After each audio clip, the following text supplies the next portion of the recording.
I let go of the grumpiness. Brilliant. That's what it's all about. Just in the moment, you're making these little decisions, and that's a miracle. I think a lot of people like miracles got to be something extraordinary, phenomenal, and it's just these little shifts in your perceptions, saying, oh, I can actually change my mind here. I don't have to be the victim of the world I see in this situation. I can just shift my mind, make another decision, not react in the normal way, and you empower yourself. You feel like, okay, well, actually, I'm in charge. I can choose my responses. It's such a simple idea, really. I mean, this is not rocket science. And yet, it's the fundamental basis of the whole teaching. You need to choose your responses. What are you thinking? What are you feeling? It's up to you. And what could be simpler? And yet, the program of the ego is so entrenched that that's completely counter to how we've learned to live our lives in this world. It's challenging. Before I became more miracle-minded, just in the last few weeks, I would hear Kennet saying, okay, I'm going to think differently about that. Okay, I change. And just do that. And my ego would be coming in a sort of skeptical way and think, oh, it's going to take a lot more hours and a lot more kind of grumpiness than that to change the mind. But no, he would do, that's it. Okay, it's over. Yeah. So it's me getting with the program. Yeah. Catching up. You can change in an instant. It's just a shift like there. Okay, I can just shift my mind, and the lessons are designed to just help you do that. Okay, just an idea, you drop it in there, you contemplate it a bit, you apply it to whatever the situation is, and then okay, you can shift it in a minute or two. It doesn't have to take a long time, and that's what he's trying to train us to do. With these, it's a great program. I mean, I have to take my hat off to Jesus. Well done, Jay, because he's worked out. Okay, so if we do this like regular practice, and you're going to apply it frequently during the day, it's going to start to train your mind to just think in different ways all the time. So longer times. So he says like today, like do 2 longer practice periods, and he's only asking for 5 minutes actually in the longer times, which isn't like too bad. He's not saying you have to meditate for hours on end, and then just these constant, frequent reminders. So that in the moment, you're catching it. He's getting you to go, okay, in the moment, something arises, catch it, stop it, reprogram. And so it's a reprogramming. And I haven't actually seen a mind training program like this anywhere else.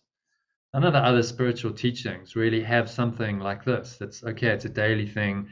There's a lesson, there's a practice every day. And he's switching it.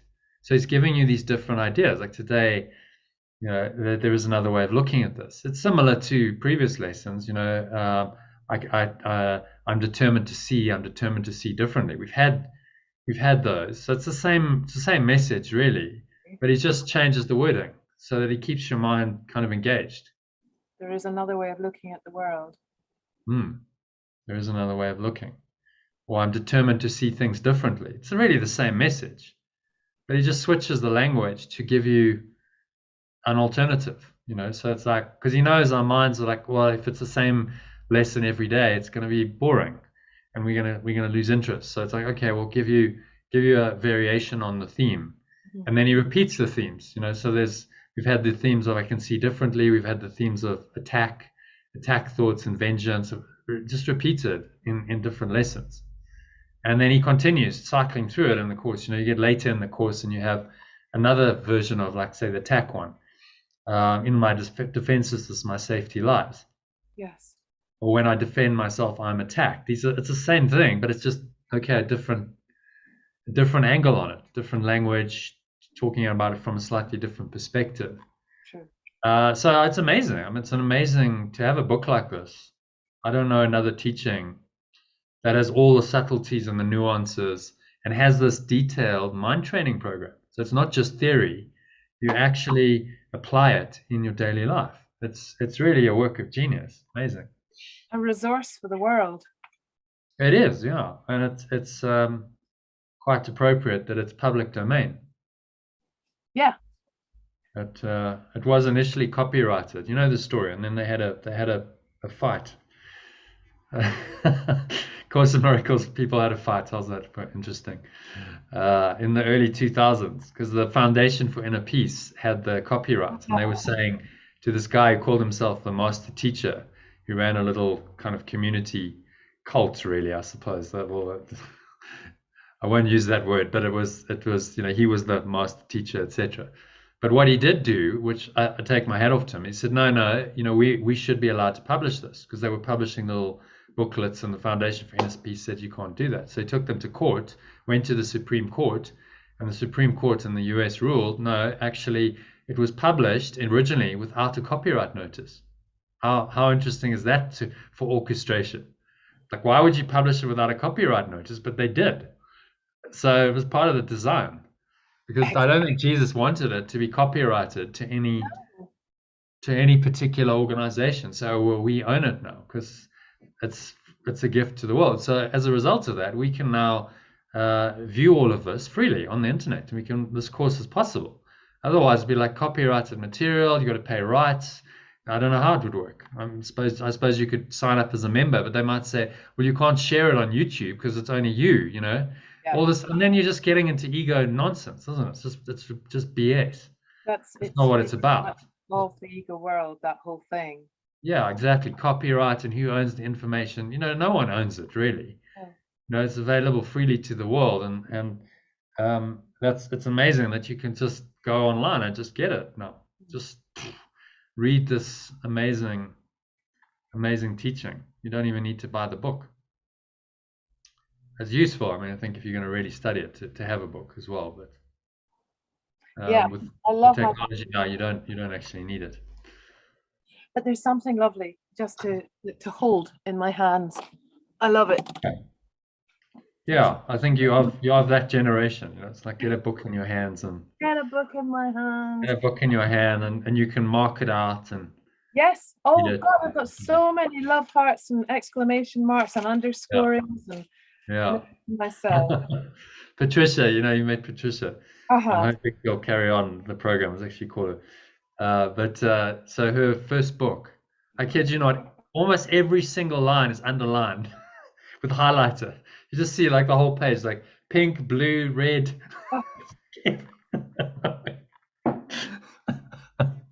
Because I guess it's all profound. You can't go, oh, that sentence doesn't really mean anything. Every sentence means something.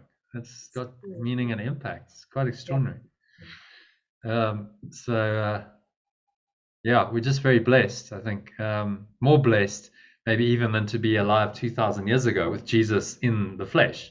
If you were his disciples, you wouldn't have access to this quality, this detail of his thought system, because it hadn't been done then. He just did it verbally, and all right, now it's like, there it is, black and white. It's written in beautiful English. You've got a mind training program that wasn't available then. So we're very fortunate. Maybe we did experience it then, we're experiencing it again now. Who knows? I've always had a resonance with, like, who knows? Was I there? Maybe not. I don't go into past life stuff, because I'm just like, it's pointless. There's no, like, I was this, so it's like, it's only what matters is now. What am I thinking? What am I feeling now? That's all that matters. It's not like, well, who was I in a past life? And then I get an ego attachment to a character that never happened in a past life. That's like, what am I doing? The whole point is to let go of attachment to the characters, not to attach to one in a past life, which there's no evidence of anyway. I think people go around saying, oh, well, I was Peter in a past life. Or one lady said, oh, I was Judas. Okay, that's an interesting one to go for. Who knows, maybe she was, maybe she wasn't. But the point is, you're not actually that anyway. That was just a character in the dream anyway. So, it's about what's happening now, which is really what the course is focused on. He just says, what's happening now? What are you thinking? What are you feeling? Let's work with that. Because all of your past life, all of your past lives and your karma, so-called, comes up now. It comes up in your experience now. If you've got a program, something triggers it. It comes up now. It arises right now. Now you can deal with it. You deal with it in the now. You can't deal with it in the past. Even if you go into like a regression or something, you're dealing with that emotion as it arises now. Yeah. Yeah. How can it be So anything else? it's very present. It's like right now, what's arising, Yeah. So right now, shall we go into some practice? I think let's have a little look at today's lesson and the quote. So if you want to read that quote, let me just expand this out for you a bit. Yeah, thanks. Okay.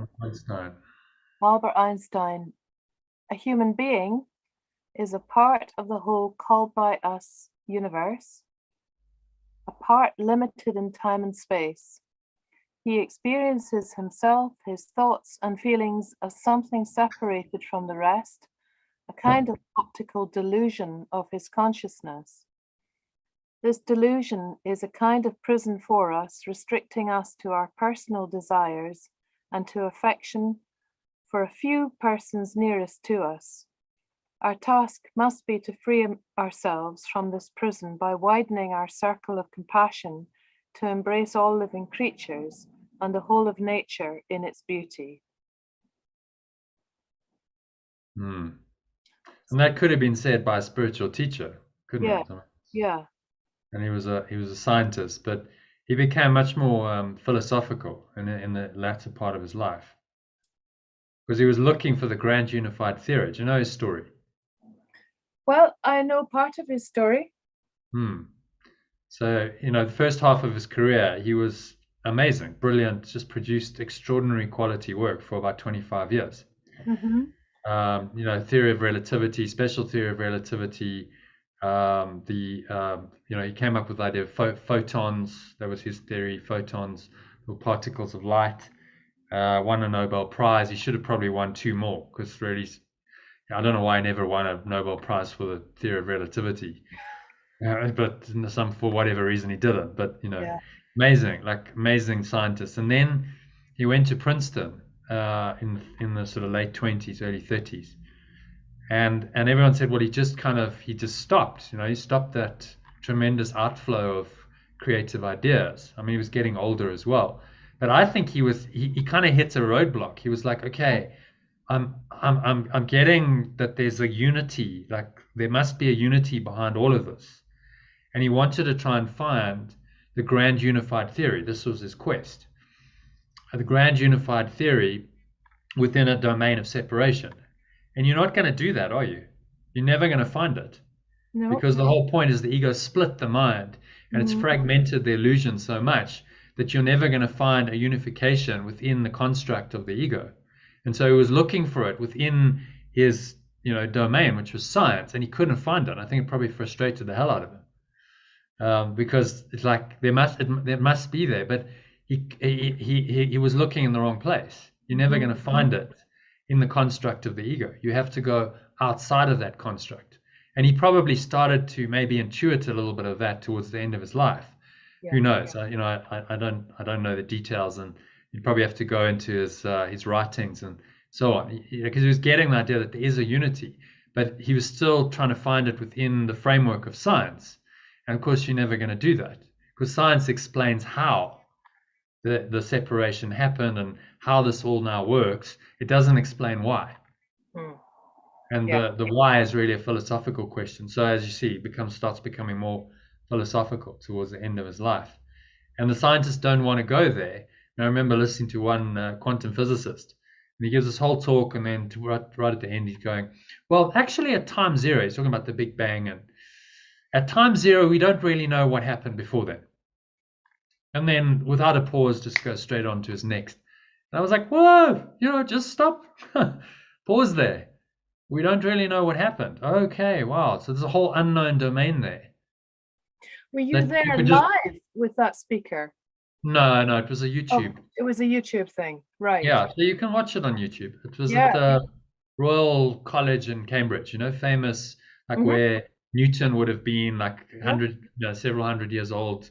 lecture hall, Faraday, Newton, all these like scientific giants. The guy's giving the talk in that lecture theater, and he's just so swiftly moving on. You just see how the mind works. I thought, isn't that interesting?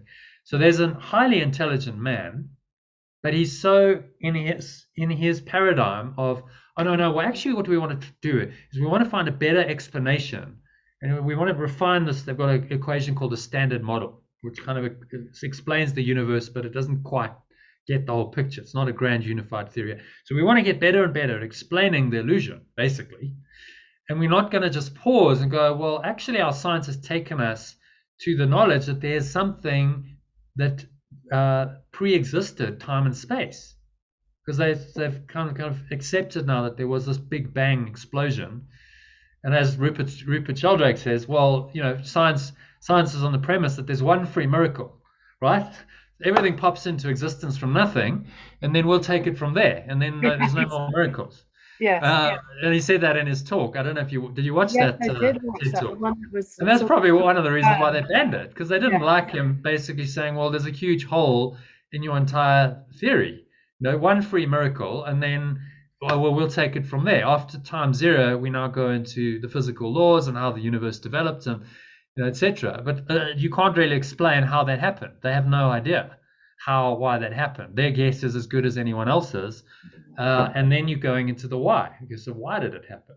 Mm-hmm. And this is what the Course explains, because it's a spiritual explanation, a philosophical explanation. And I haven't really seen it explained like the Course explains it in this kind of detail. Let me actually pull up our little diagram, because it's always worth. Is it useful to keep reflecting on these things, by the way? The diagram, the separation diagram. Yeah, this descent into hell. Because I just try and reference back to that, because this is the metaphysics of the Course laid out in diagrammatic format. So it's always useful just to remind yourself, look, everything's pointing back to this. He's telling you that this is what happened. So I've never seen anything like this in any other teaching. They don't really explain how this all came about.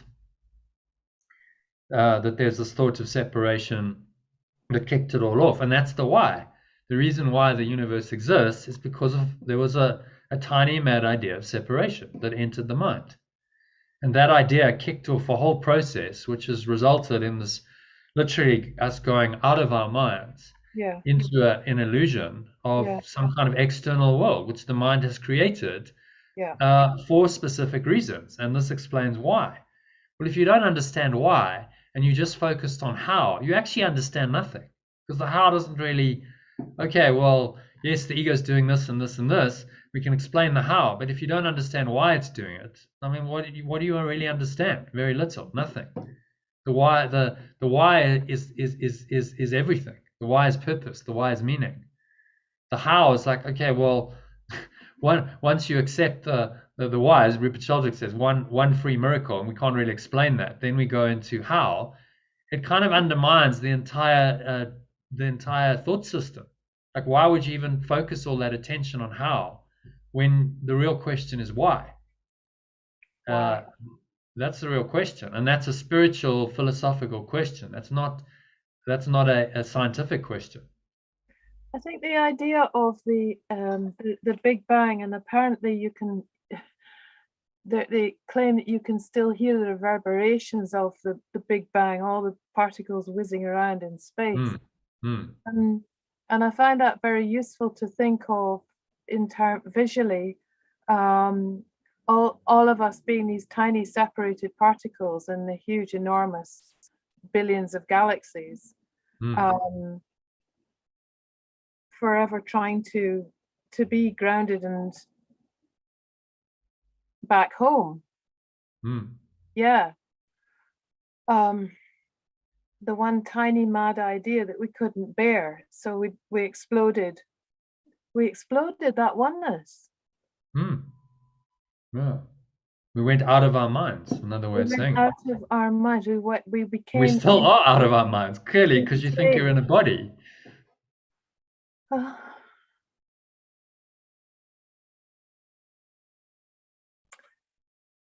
It's a very good thing to sit on a Friday afternoon and contemplate this. Yeah.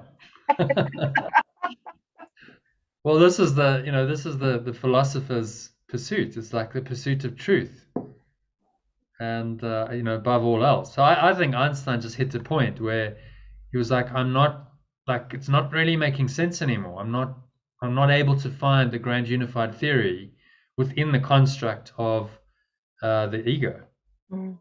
And I don't think he ever quite reconciled it. Who knows? Maybe towards the end of his life, he had some kind of spiritual realization that actually he was looking in the wrong place, that there was something beyond all. I think he certainly started to intuit it. There's some force called God that's beyond all this. Yeah. How much into that he went, we don't know. But if you start doing that, if you really start thinking, you will eventually get to this point. The thought that you get to what happened then? There was a thought of separation, and Jesus is just taking us on the fast track to this. He's saying, look, just remember, it all came from that. Whatever you're experiencing here in the red scrum, being out of your mind, it all came from a single tiny mad idea, which is not true.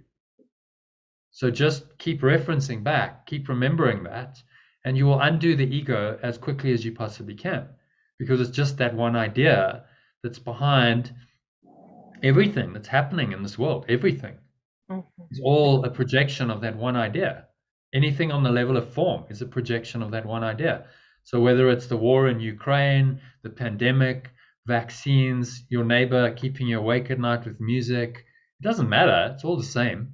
It's all a product of one tiny mad idea that you're now experiencing over and over and over again in your so-called daily life, your so-called ego life, which is really just a split in your mind. It's a part of your mind that's got lost, fragmented, believes that it's really real, that it has its own identity, and now experiences a reality accordingly. He's saying, but that part of your mind is simply not true. So nothing that happens here is true. It's a pretty extraordinary it's mind-blowing. Because he's just taking you completely out of this domain, saying all of this is false. But that's what every non-dual teaching is about. It's saying there isn't really two. The split in your mind is illusory. So anything that happens in the split is simply not true. It is an optical, as Einstein says it so well, it's an optical delusion of consciousness. You think you see, right? This idea, I must update the diagram. This is consciousness at the top here. This is what Jesus defines in the Course as consciousness. The idea that you are somehow separate from your source creates a consciousness and an entire reality. And that reality creates an optical delusion of your consciousness that appears to be an external world. Hence, the illusion. So he's saying what the mystics have been saying for thousands of years. It's an optical delusion of your consciousness, which is our task to free ourselves from. It is a prison of our mind. We have got trapped into a prison of our consciousness, playing out these patterns over and over and over again, and not seeming to be able to escape, because this idea that birthed it all is so entrenched in our mind, and it's deeply in our subconscious, and we're born into it. But how do we know that it's not true? Because you're born into the product of it, born into the matrix, thinking the matrix is real, and it takes a lot of undoing, a lot of retraining, deprogramming to do that, and that's what we're doing with this mind training program. And we're very fortunate that we're learning from someone who's done it.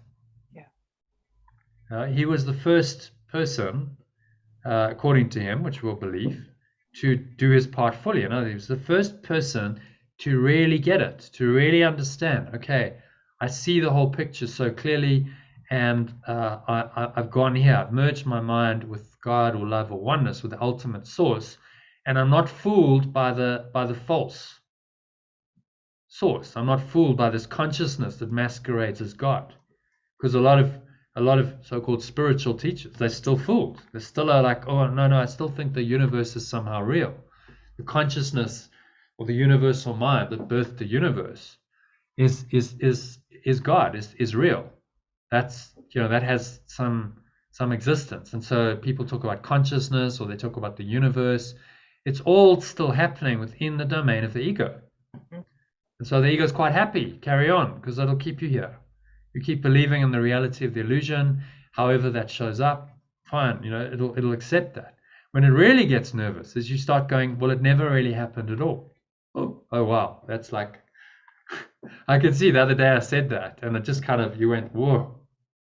Yeah. Whoa. This never really happened. Whoa. I'm still needing to be reminded of it. Well, but it's constant reminders, because it seems to be happening right now. You're speaking, you're interacting with some other person. There seems to be bodies around. There seems to be all the objects of the world. And Jesus is saying, just remember, it never really happened. You're just in a dream. And the dream isn't true. The dream isn't real. And you got to continuously remind yourself, because it seems to be real. It seems to be very real. That's the setup. The ego sets you up for an optical delusion and it's not just optical, you're feeling it. You can feel it with your senses, you can feel it with your hands, you can touch it, taste it, feel it, smell it. Like, wow, what a delusion that we've done this to ourselves, that we've convinced ourselves that the external world, which is a projection of our own mind, is actually true. And all of these sense perceptions are actually, we are really perceiving something that's there. That's the illusion. And actually nothing's really there.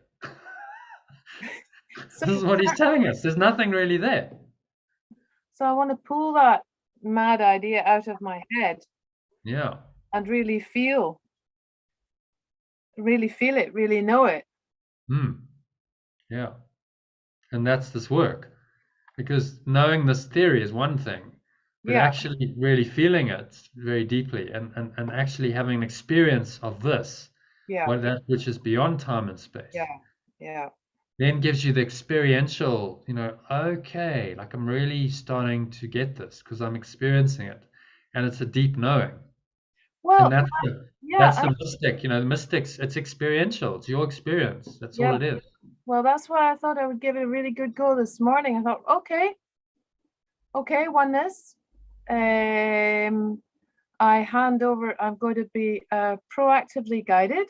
This is my guidance today, and I need to finish this commission. So I'm not going to spend days and weeks on this, because I've already spent quite a lot of time. And I remember I said last week, don't worry about that. I heard, don't worry, this is going to take a lot of time. But, right, just do it. Guide me through this. And it just come through today. There was lots of progress in about 2 hours this morning. And I brought it home and I showed the photo to Kennet. And I went, whoa, that's so strong. What was your reaction? Amazing. Oh, he was amazed. So that's a lovely word. That's a lovely word to use. Yeah, exactly. I don't want to make this of my egoic idea, because it's a big idea about other images and times, and it's so hooray, more of that. Yeah, absolutely. So the art of this, now that you're in the dream, is to live in the world but not of the world. Okay, so you're not of this thought system. You still have a body. The illusion is not just going to disappear. No. So you're still dealing with the illusions of time and space and other bodies, but he's saying, but just reinterpret it all. Reinterpret all of it. Be in the world but not of it. I'm going to write that down again. That's another one that needs to get pinned up on the wall. Because that's what this whole that's why it's called a Course in Miracles, not a Course in Revelation. You say, look, revelation is not a sustainable state. You might have glimpses, you might have these revelatory experiences. Okay. And they're often very few and far between. Some like really so-called spiritual people might have 1 or 2 of those experiences in their entire life. They don't just happen all the time. Yes. David Hoffmeister has been doing this for 35 years, 37 years. 3 revelatory experiences in his life. 3. Yeah. In 37 years.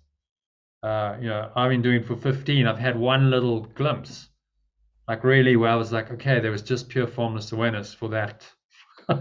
Crazy. I mean, like 30 seconds, a minute, whatever it was. You go, but it's enough because you get the experience. It's enough. You don't necessarily need like hours and hours.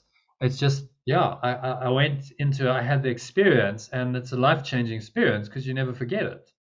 Yeah. Wow, that was amazing. I was just, and for that brief time, there was no thought. It was just pure formless awareness. I couldn't describe it any other way. That's where the name came. I was like, well, how do I put words to that? It was absolutely pure. There was nothing else. There was no other thought. It was formless because there was no thought of form, and it's just an awareness. So pure formless awareness.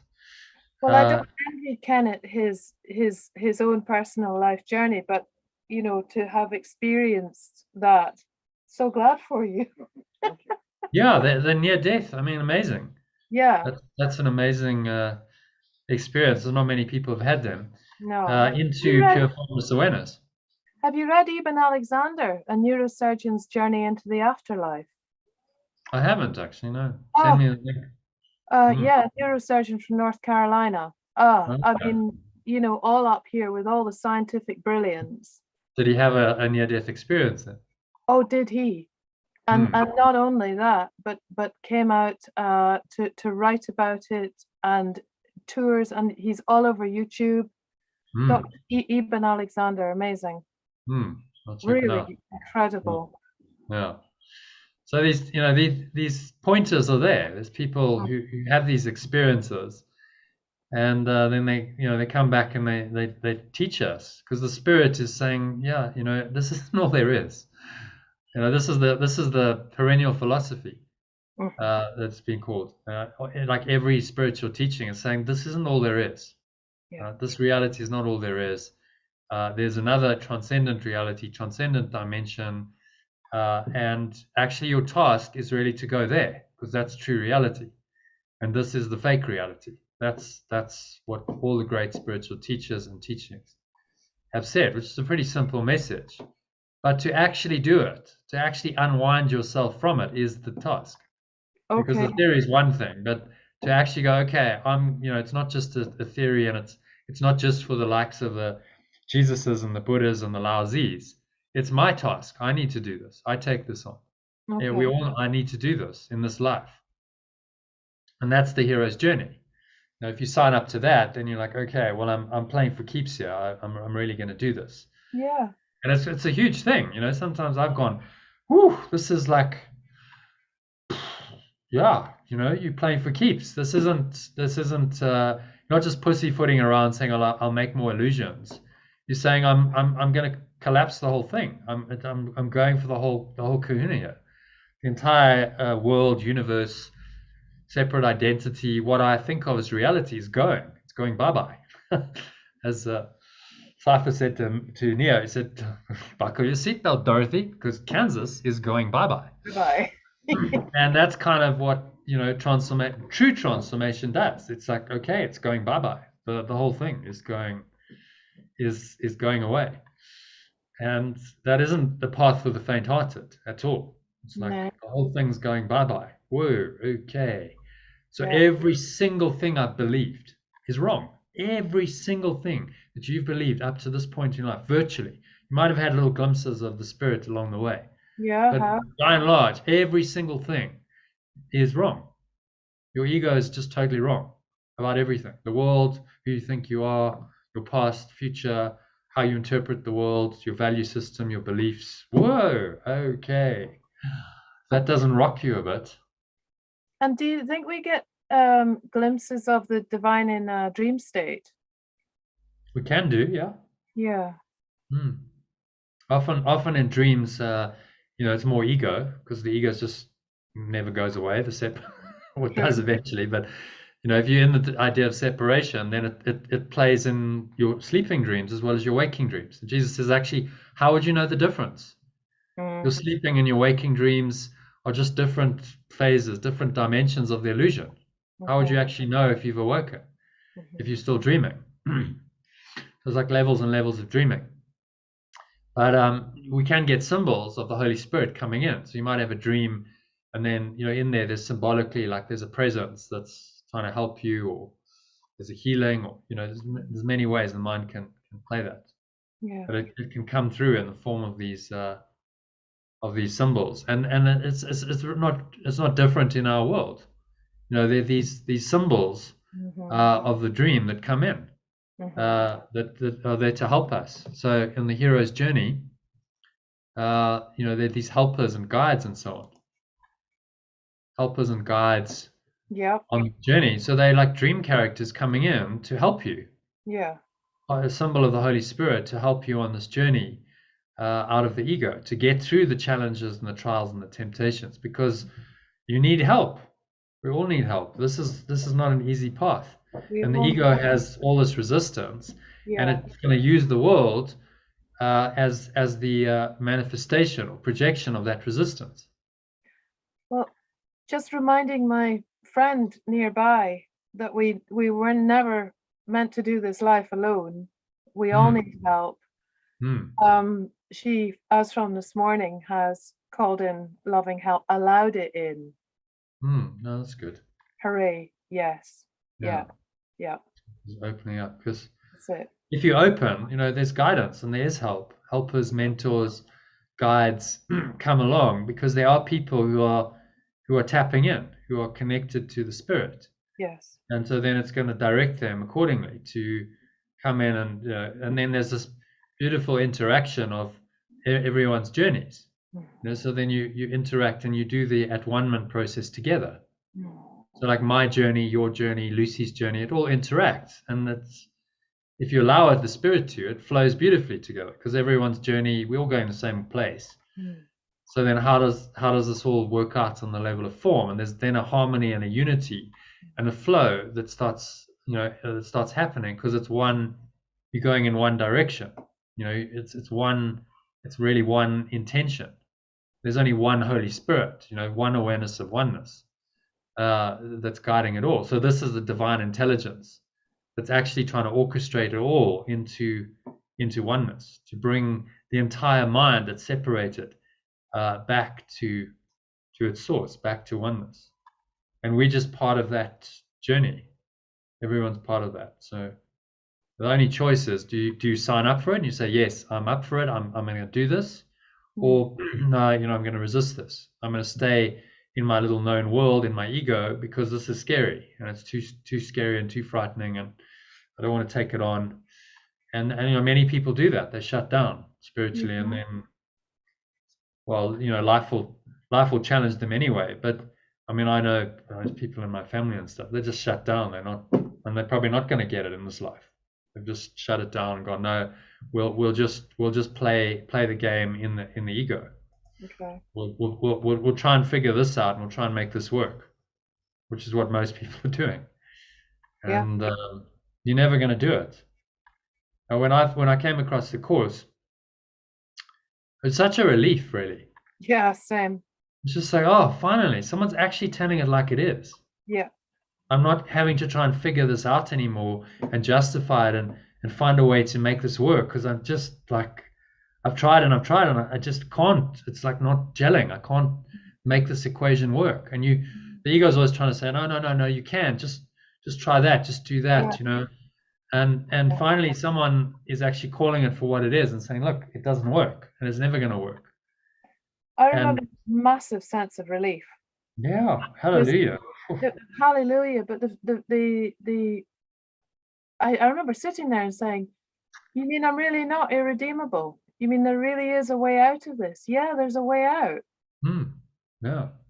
Whew, what a relief. Yeah, a way out of all pain and suffering. That was the phrase. Wow. Okay. And it was just like, suspend your belief. What your busy brain thinks that means is actually none of my business. I just, you know, fake it and fake that bit there and just give it the benefit of the doubt. Go for it. What do I know? What does my ego know? Yeah. Well, and that's the humility. So, you know, in order to do this, you really have to be humbled enough to say, look, I don't know. I honestly, and usually that's pain. You know, I've tried my own way and honestly, I don't really know. It's not working. Yeah. I've tried everything. Yeah. And so, okay, what have I got to lose, you know?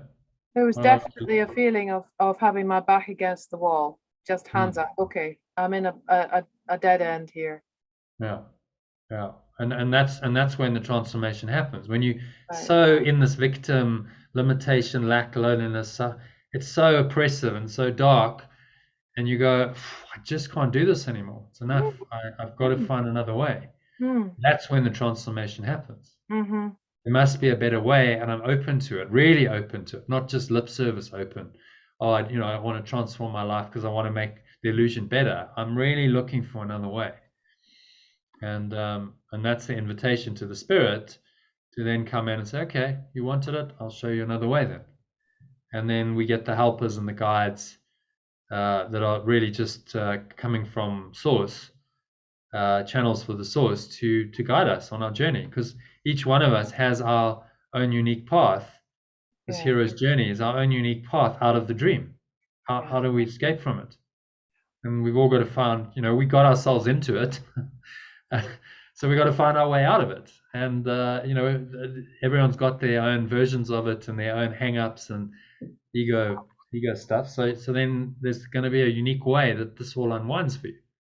That's funny you should say that, because sometimes when I'm painting, I make the most incredible kind of mess on the board.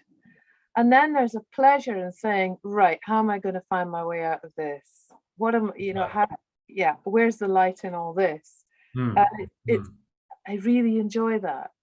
No, it's a little mirror, a little reflection of this process, which is actually, it's a very deeply fulfilling process. Yes, it is. To overcome the darkness and find the light. Yeah. That's the purpose of our lives. That's the whole meaning. So if we actually accept that and we walk the path, it's going to be deeply fulfilling, because you're doing what you're supposed to be doing in this life, and you're going back home, which is where you've been called. So the hero's journey, really, there is no other way to live your life. Actually, the alternative is the ego. Stay in the known world and don't grow, don't change, don't grow. Just try and keep yourself safe here. Yeah. And that's a prison. You're just locked up in your own little, as he says, your optical delusion of consciousness, and not really willing to free yourself from that prison of your own mindset. And it becomes oppressive. At some point, everyone will make the decision to shift. So our task as miracle workers is simply to help them to make that decision sooner, and encourage them to make the decision, encourage them to go out of the known to the unknown, to go on this journey and say, look, actually not alone. This is we're all in the same boat, and there's other people who've journeyed this. And so if you've journeyed it and you've been through a process, you can then say, well, hey, you're not going to die. It's all okay. It's fine. And you encourage people. And so it's to create really this community, Art of Letting Go. It's a community of people who've cycled through this once, and then they go, okay, well, now I've come back, and like I can continue. I might cycle through it again, but the people where I was, I can help, because they come into the community and they start, wow, actually there's a lot of wisdom there. There's a lot of guidance. There's people who've clearly done something that I haven't done yet, and that inspires me. Yeah. And then you help them through this, and then they help others, and you cycle around, and that's what we're all here to do. So everything's at purpose, and then these things like the workshops that we want to run and whatever, it's all part of that purpose. So it's all guided in that single purpose, and then it's all beautifully orchestrated by the spirit. That okay, this is the purpose, and this is part of this grand design of awakening people to who they really are, and helping more people to go on the hero's journey. If we had imagine a world where even like 5% of the population were on a hero's journey. I mean, it'd be a very different world. There's a law of I think it's 3.5%. Yeah. 3.5% of any population, if they really get it, kind of experientially, and they buy into a kind of a revolutionary movement, Yeah. then it changes the whole population. It's So 3.5%. that's the tipping point. Yeah, 3.5% of any population. So 3.5% of global population going on their hero's journey, and you get a tipping point. That's the idea. I don't think it's there yet. I don't think 3.5% are doing it yet, but there are people doing it. Maybe it's 1, 2, who knows? I don't know. There are people going there, but you could create a system that actually systematizes this. That like really, it's a production factory, if you like, for heroes. To just like really do this on a mass scale, and with the technology available now, it's possible. It really is possible. Because there's no reason why this course, for instance, couldn't be run for 1,000 people. No reason why not. The one-on-ones would be difficult, but then what you do is you get people who've been through this to then facilitate those group sessions. So you'd split it into groups of 10. So okay, so Iona, you go do that group. And with the technology, the breakout rooms, you can do that. You could have 1,000 people, and you could split them into 100 breakout rooms. And go, okay, a facilitator for each one. I mean, quite a logistical operation, for sure, but it's possible and it's doable. That's what this tech is for. Yeah, exactly. That is what it's for. Because you can actually broadcast to 10,000 people on Zoom. And who knows, like that's probably not even a limit. If you said to them, I want 100,000, they could probably do it. Yeah. You need all kinds of servers and bandwidth and all of that.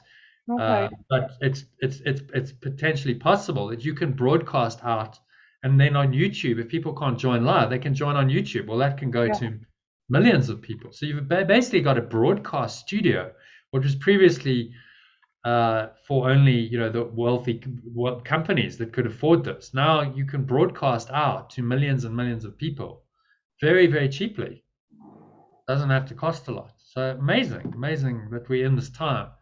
And that this is all being, we're all being guided to do this work, and no one owns it. I'm just a facilitator, really. I'm just like showing up and saying, okay, well, someone's got to do this. So you got to put this together. You got to create a framework and a structure for this to happen. But it's not really mine. It just needs to come into the world. Yeah. To do this work. It's all being guided by the Spirit, and then that's then you find your higher purpose. If you can find that calling, it's like, okay, this is what you need to do as part of the plan of that 1 month. Then you find your calling, and it's deeply fulfilling. This higher purpose comes through, and you're like, wow, would I want to do anything else? No. I would do this for nothing. And if you can monetize it, see, this is the art of it. If you can monetize it and you can create a system out of it that actually works and is sustainable, then you can create change on a much bigger scale. So that's kind of okay. So we'll work with this integral model. We go, okay. So that's systems, behavior. That there needs to be stuff here in order to orchestrate this. To create an integral system. That's really designed to awaken people. I don't think that's really happened yet. And there's certainly elements of it. You've got various spiritual teachings, various systems like yoga and the qigong system, and that's there. But imagine a system that uses all the tech to really, and the only purpose of the system is to awaken people. That's its primary purpose, to awaken people as fast as possible. And create kind of a viral movement of awakening, using all of this, and that's very intriguing for me. I'm like, okay, wow, that's if that could happen, because that is the way to undo this entire control system. If you could get a movement like that going, and literally millions of people are waking up, and there's a system that orchestrates that, and then you form a community out of those people, and they start working with each other, they start interacting, trading with each other. Well, then you've got the basis of an alternative economy. That's for sure. and that is unstoppable. If you could just get it going with the tech, it's all doable. This is all so possible, and so that's what intrigues me. It's like, wow, what actually is possible here? What miracles are possible? There is no order of difficulty in miracles. Okay, so let me see. Let me just actually play with that and see. Like, if there's no order of difficulty in miracles, and he really does mean that, then this entire system that we take for granted, the ego control system, can be undone entirely, and we could have an entirely new system that is designed for awakening, that's guided by the Holy Spirit, and the whole point of it is to awaken people to who they really are, and that's what society then is based on, awakening. Wow, that's going to happen. Viral awakening. Yeah, the viral awakening. Yeah, it's kind of happening. Yeah. But imagine if you had a system. Let's say we were plugged into the same system, and it was actually very practical because you could get all this information and teaching, but you could also trade with people, because inevitably you see what happens is people want to collaborate, and they want to exchange, and that's a natural human thing. And if it's guided by the Spirit, it's part of the oneness. It's like, yeah, there's a flow there's an exchange of goods and services and ideas, and then obviously you have some kind of currency to monetize, to facilitate that, because that's all currency is meant to do. But it's not a currency that's owned by the system, because that's not going to work. You can't have an egoic currency in a spiritual community that's designed to undo that very thought system on which the egoic currency is based. It doesn't work. The whole thing has to be integral. It has to come from the awakened self, and then the behavior is in alignment, and the systems are in alignment, and the culture is in alignment, and it's all syncing. It's all in alignment, and then you've got an integrous system. The system has integrity because it's all in alignment, and the power of that is enormous, quite extraordinary. The dysfunctional egoic system could not cope with that because it's broken and it doesn't really work particularly well because there's all these misalignments. And yet we're trying to kind of patch up a broken system, and that's never going to work. We just need to say, no, this entire thought system has got to go, has got to be undone, and therefore all the projections of it, all the manifestations have got to go as well. We can't maintain the systems and also transform the consciousness. It's the integral theory dictates that this all has to be in alignment, which is exactly really what Jesus is saying. The inner world and the outer world are not really separate. The one is the cause of the other, and the outer world reflects the inner. So it's got to be in alignment, and that's the domain of the miracle. If you get that alignment right, then you're miracle minded, and the miracles just start happening. And they're not really miracles; they're just a natural expression of mind. If your mind's in alignment with Source, then the mind is going to extend different things are going to come through. You're going to behave differently, act differently. Collective patterns of behavior create systems, so your systems change. And if everyone's doing that, then the systems are going to change by default. So the thing they really fear, the ego agents in this world, is this mass awakening. If people really go into this individual interior quadrant and they really start to wake up to their power and they start working together, they can't stop that. It's a movement that is unstoppable. And I think we're on the tipping point of that. I think this COVID thing has been exactly to catalyze people, to awaken more people, to get this tipping point going so that actually there's enough people. And then it just requires like orchestration. Okay, well, if you could orchestrate all these people to work together in a single community, because it's all about oneness, really. So like, let's work together, not have fragmented different communities. And it's like, no, it's oneness. That's the whole point. I had a very interesting conversation with a chap who was into crypto and stuff, but he was also into the alternative school of non-duality. And I realized very quickly that I couldn't work with him. It was impossible because his philosophy was based on the idea that there's an alternative to oneness, right? I'm of the alternative school of non-duality. I'm going, that's impossible. Oneness is oneness is oneness. You can't have, then it's not the alternative school of non-dual. It's dual. You're in dualistic thought again. And then he was saying, well, no, what we actually want, the solution is to have multiple different communities and currencies, all this fragmentation, the various cryptos and tokens, and it's just more separation. Yeah. Yeah. That's not going to solve the problem. So everyone's fragmented into little communities, and okay, so one community might have their following, and then they trade with another and it's a mess. It's so complex. Like, we want simplicity. I said there needs to be one currency. That's very obvious, because then it's easy, it's doable.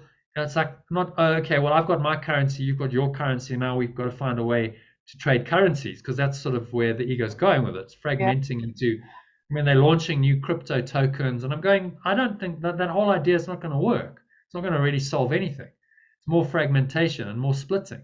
He's like, oh, no, I'm very nervous of the idea of, one entity doing this. And I said, yeah, but that's obviously the answer is in unity. The answer is not in fragmentation. And so that if that one entity, community, whatever, is guided by the spirit, then great. Obviously, the danger is that could be hijacked, but then the people behind it need to just be really, really, really inspired. So I realized very quickly that based on that philosophical thought system, because we started off the conversation around crypto, and then within 45 minutes we were into talking about dual, non-dual, his spiritual path, my spiritual path. It was so interesting. And then you start to see, but isn't it interesting how the ego works? Because your fundamental belief then determines everything. So his belief was that separation was the answer, but then his belief was in an alternative school of non-duality. And so you see how it all comes back to your foundational belief system. And then if someone is not in the same belief system, you cannot work with them. If they believe in the ego and they want to then create solutions from that point of view, and you coming from the spirit, you just cannot work with them, because you're going to be diametrically opposed. Your ideas are going to be at odds all the time. So it was quite useful to see that. Say, okay, well, I can't work with that. No, you cannot work with the ego. They don't mix. Differ. We agreed to differ, and I still love you. You're my brother, and one day you will probably see that you're wrong. Yeah. Maybe when this all works, and you remember, I was at the beginning, I had a conversation with this guy. Yeah. And years later, it all manifests, and you're going, well, actually, it did work. He actually did have the right idea, and maybe I was wrong. Who knows? Or maybe not. Maybe he just goes, no, I'm still, because there's always going to be ego alternatives. Yeah. So if you want to believe in the ego, you can. All right. So let's move on swiftly to today's lesson, shall we? Yeah. So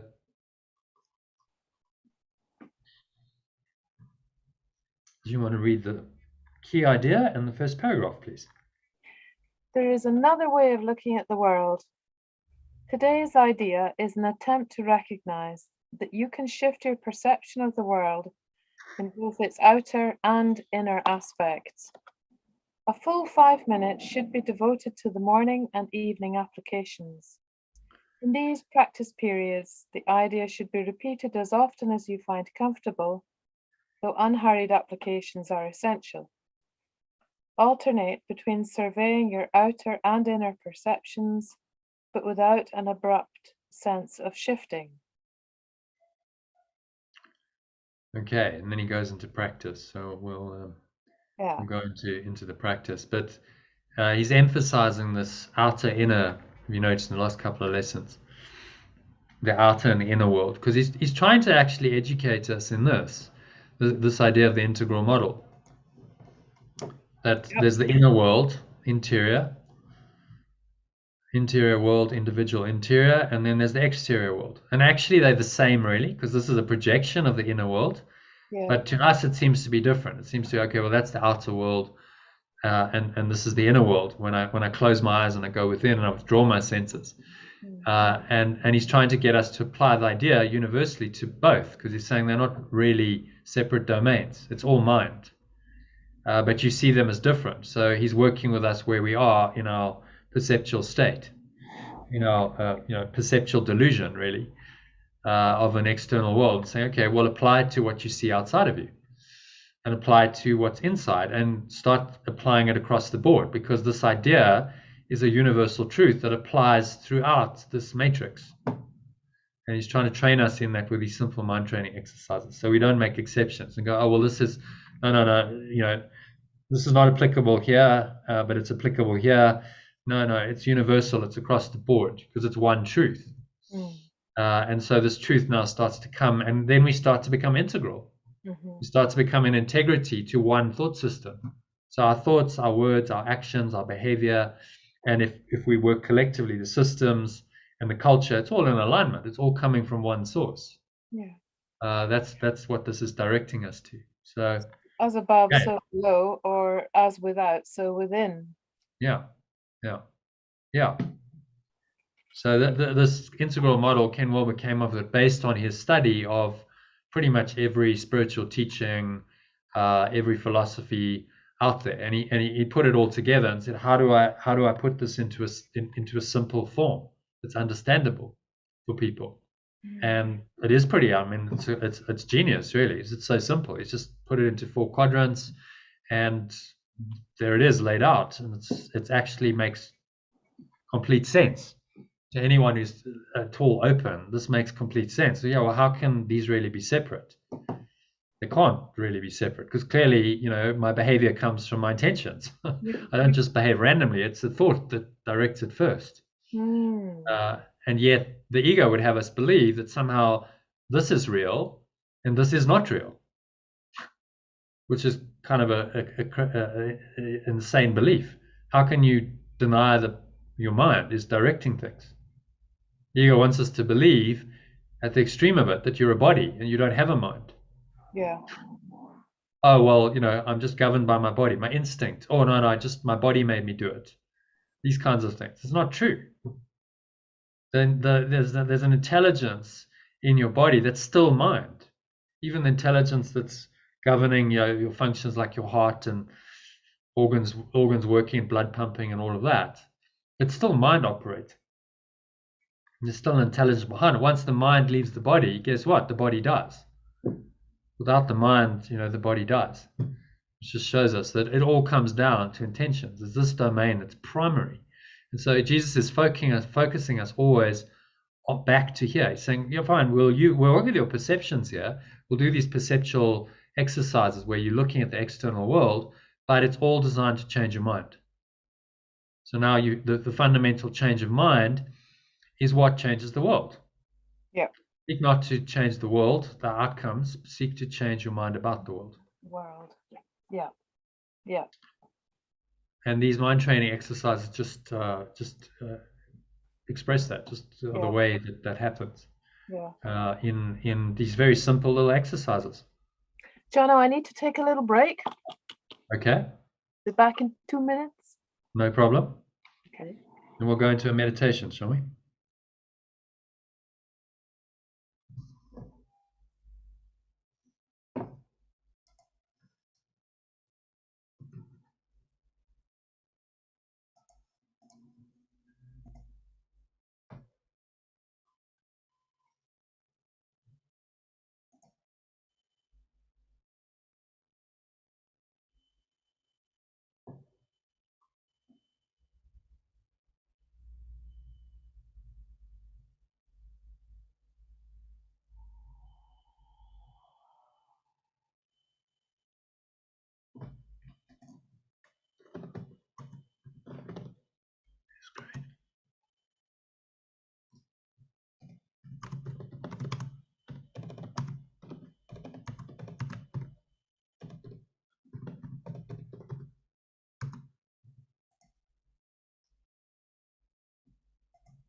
Okay, you're back.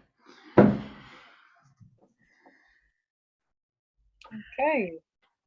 Right, so let's do a little meditation, shall we? Mm-hmm.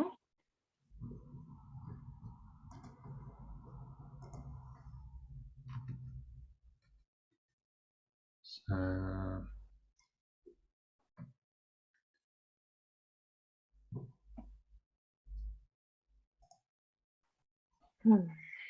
put you on mute. Mm-hmm. It's not clever. Okay, so it's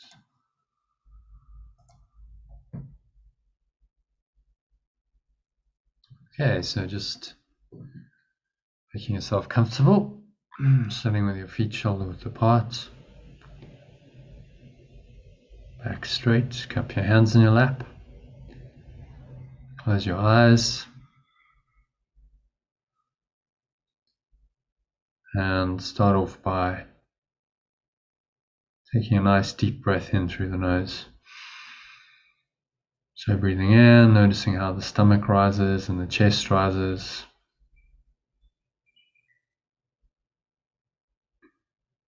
Subtle flow of air in through the nostrils.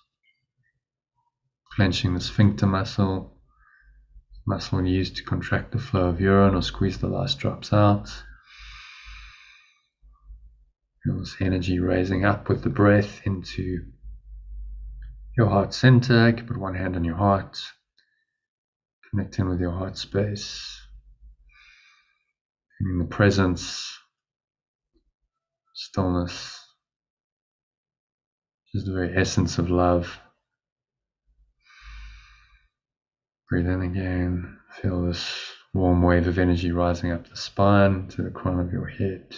Pause at the top of the inhale. And just scan your mind.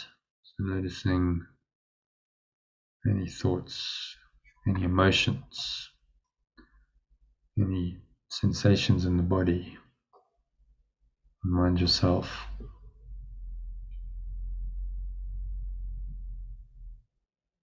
that there is another way of looking at this, whatever it is, person, situation, place, event. There is another way of looking at this because there is another way of looking at the world.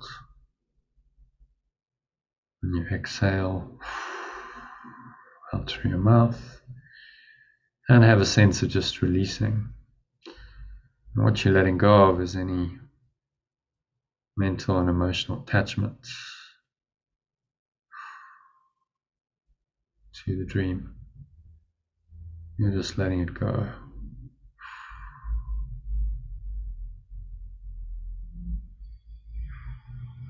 To the nothingness that it really is.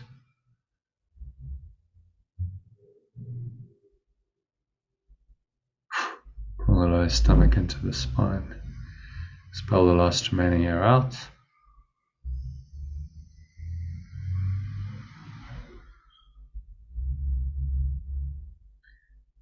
And just rest. The quietness and the peace and the stillness.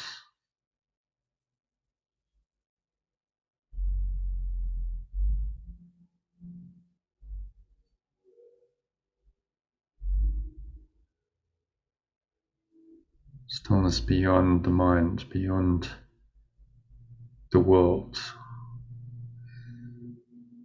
And you breathe in again. Deep inhale breath. So the stomach rises and the chest rises.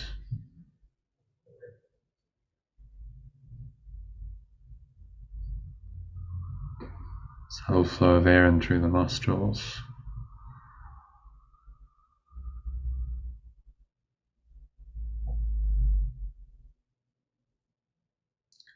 Drawing the energy up your spine to the crown of your head.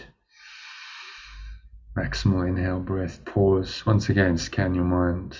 Just notice these thoughts moving through with casualness. You're really equanimous, you're equally uninvolved. in your thoughts, in your sense perceptions. You're just observing as though you're just a pure witness of these thoughts. There's an awareness in you that's not the thoughts. It's just the observer that's able to observe the thoughts. Above the clouds, so the clouds are your thoughts. You're above the clouds. You've raised yourself into this clear blue sky.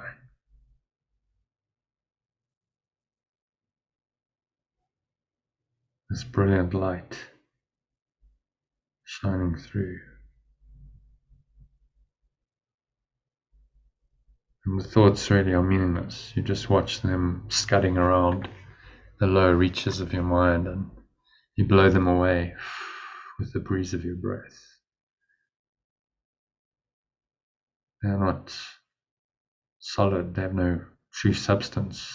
They seem to be real, but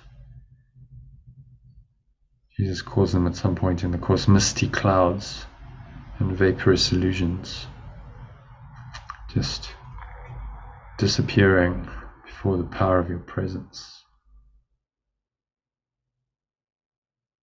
From that presence you see the clouds differently. That's why there is another way of looking at the world. A way that sees them for what they are, ephemeral, insubstantial, meaningless, impermanent. So why would you attach to these impermanent, ephemeral, meaningless clouds when you can experience the pure blue sky, which is your true awareness and the light of your source that shines through it? So experience that now. Give yourself the opportunity just to sink inwards to the light, clear blue sky of your pure formless awareness, where there is no need for thought, no need to think about anything. You just need to be what you are. You are that awareness, the awareness that precedes all dualistic thought, the awareness that simply is.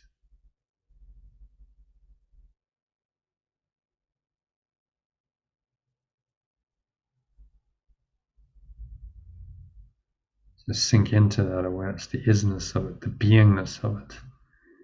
There really is nothing else to think about. There is nowhere else to go, nothing else to do. Just be in this presence. Merge your mind with the presence. You are it, it is you. That's why the name of God is I am that I am. In the Bible, it's the first name of God, I am that I am. He said to Moses when he had a mystic experience with the burning bush, he said, I am that I am, this is what I'm called. It's not a name with a form. I am that I am points us to pure formless awareness. The I am presence that is beyond a name and form. So go there. Just sink into this presence. It's there, it's waiting for you, it's calling you. It's been calling you since time began. So listen to its call now and go into it. Merge your mind with it, become one with it. The next few minutes of deep silence. Just breathe, observe the breath flowing in and out of your nostrils of its own accord. You don't have to direct it consciously, you just observe it. The I am that I am presence is just the observer, the witness of your thoughts and emotions and sensations and actions.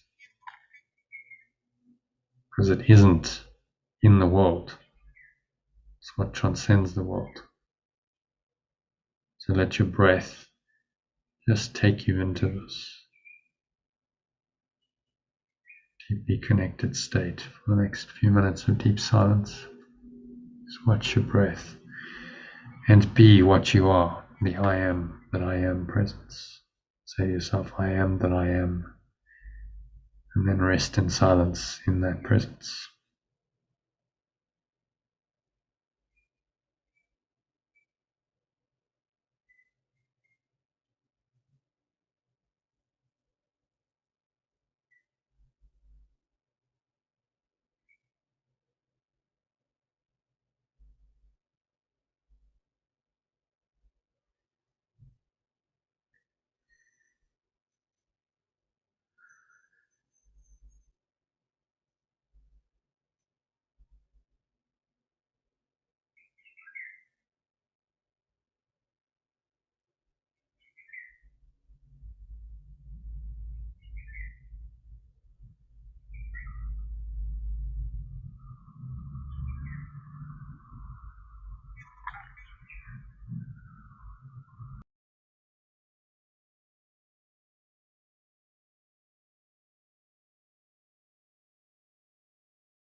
If any thoughts arise, disturb this presence at all, just notice them and be willing to let them go. Use today's idea. So there is another way of looking at this,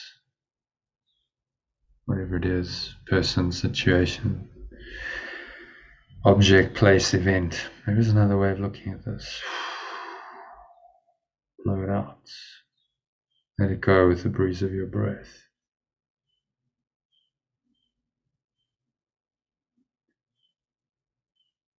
To the nothingness that it really is.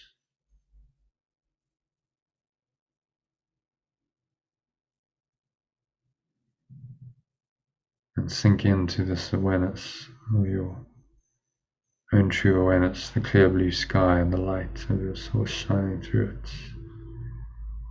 For another minute or two of deep silence.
And so just coming back to an awareness of the body and the breath and senses and the world, and on the count of 3, and to open your eyes. So 1, just breathing in, noticing how the stomach rises and the chest rises. Subtle flow of air in through the nostrils. Breathing in, noticing how the stomach rises, chest rises. Clench the sphincter muscle, feel a warm tingling thread of energy running up the spine to your heart center, to the crown of your head. Pausing at the top of the inhale, smile. Scan your mind again, notice any thoughts, any emotions going on, any sensations, and just observe these thoughts with detachment. It's like cloud patterns drifting by. They have no true reality, they're not permanent, have no substance, so you just let them go with the breeze of your breath into the nothingness they really are. Blow it all out and remind yourself that there is another way of looking at this, whatever it is. Person, place, subject, whatever the name of the person, place, event is, use that, or just say there is another way of looking at this, because there is another way of looking at the world. Exhale it all out, feel the energy raised up into the crown of your head, just subsiding back down the front channel of your body, coming to rest in your lower stomach and your groin. Feel the weight of your body pressing down into the chair, feet touching the ground. Noticing as you breathe in any smell in your nose. On the count of 2, any taste in your mouth. Notice what you're hearing. Just bringing yourself back in this very present way. So you're observing the senses, but you don't name them, judge them, label them. So there's no interpretation. You don't give them a meaning. You simply observe them from this state of awareness that transcends the cloud patterns of your normal egoic thoughts. So you feel restfulness, you feel a sense of peace arising. So notice this, anchor it in for the rest of the afternoon and evening. Just stay in this. This is what it means to be in the world, but not of the world. The mind is rooted in the presence, but it is not of the world. You can still perceive the world, perceive these people, places, events, circumstances seemingly outside of you, but you're rooted in this deep presence. So presence comes through, guides your thoughts, your words, your actions, so you live your life inside out, guided from the presence in flow rather than outside in, reacting continuously to external people, places, events, and circumstances. So that keeps the ego very much alive in your mind. So now on the count of 3, you'll open your eyes and just take a minute to look around and practice today's idea in the external aspect. So look around casually around the room. Just let your eyes roam wherever they want to. Don't focus on anything in particular. And as you do that, just remind yourself that there is another way of looking at everything. Because there's another way of looking at the world. And again, notice how you're feeling when you say that. Should be feeling pretty calm, restful, detached. Here's another way of looking at the world.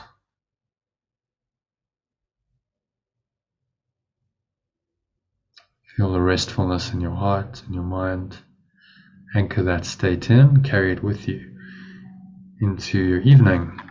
and top yourself up frequently. Jesus recommends shorter exercise periods, as frequent as possible.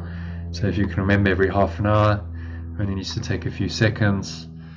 Just remind yourself, take a deep breath and go, there is another way of looking at the world, particularly if anything triggers you.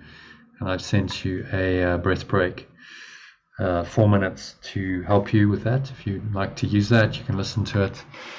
And we'll practice this again this evening. If you join us for the meditation, I'll guide you through it again. Thank you, Jono.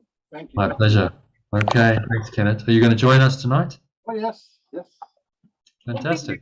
At some point, yes. Oh, thank you so much.